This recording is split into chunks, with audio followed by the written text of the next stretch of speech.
J'ai enfin fini de me reposer. Il est temps de se remettre au travail. Bon, après, j'ai été absente qu'une seule semaine. Normalement, ça devrait pas être trop compliqué de s'y remettre.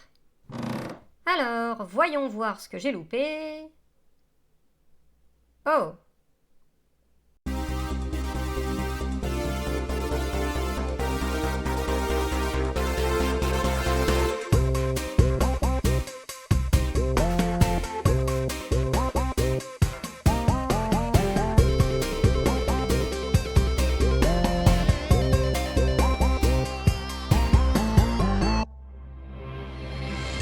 Bonjour et bienvenue dans votre journal.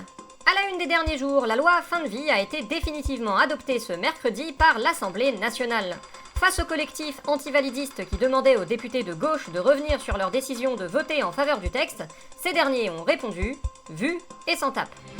L'information... Buvez de l'eau. Hein? Buvez de l'eau. Ah oui, Stéphanie Rist, tout de suite. L'information importante de la semaine dernière, c'était bien sûr la condamnation en appel de Marine Le Pen pour détournement de fonds publics. Une condamnation qui toutefois lui redonne son éligibilité pour l'élection présidentielle de 2027.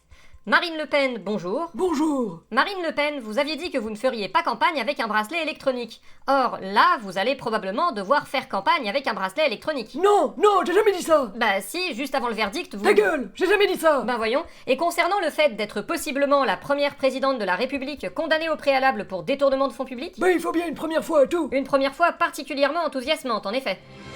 Élection Buvez de l'eau. Oh, mais... Buvez de l'eau, j'ai dit. Mais je viens de le faire. Eh ben faites-le encore. Bon, si vous insistez... Élection présidentielle de 2027. François Bayrou, Elisabeth Borne et Hervé Marseille ont annoncé unir leurs forces afin de se désigner un candidat commun pour le scrutin à venir. François Bayrou, Elisabeth Borne, Hervé Marseille, bonjour. Bonjour. Bonjour. Non, bah écoutez, c'est une super idée que vous avez eue là. Vous faites vraiment bien d'associer vos forces. Vous croyez? Parce que j'avoue qu'on avait quand même quelques doutes avant de commencer. Mais oui, bien sûr, vous devez continuer comme ça et désigner un candidat commun pour l'élection présidentielle. Pourquoi pas vous d'ailleurs, François Bayrou? Oh bah moi, vous savez, j'avais dit que je voulais pas y aller, mais si vous dites que j'ai une chance, hein... Alors, non, vous avez aucune chance, mais de mon point de vue, toute candidature qui divise le centre est bonne à prendre. Ah, je suis candidate... Pour notre entretien... Vous avez bien pensé à boire de l'eau? Oui, bordel! Ah super. Et sinon, pour les mails que le gouvernement vous envoie, ça vous dérange qu'on mette un pixel de suivi? Un quoi? C'est quoi ça? Je sais pas non plus, mais on va en mettre un. Bah non, du coup, foutez-moi la paix. Ok, ces préférences sont enregistrées pour 24 heures. Super. Donc, pour notre entretien du jour, nous recevons le ministre de l'Intérieur du gouvernement Lecornu, Laurent Nunez.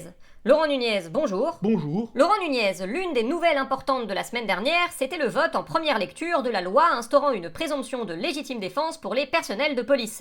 L'opposition de gauche dénonce la création d'un véritable permis de tuer pour les policiers.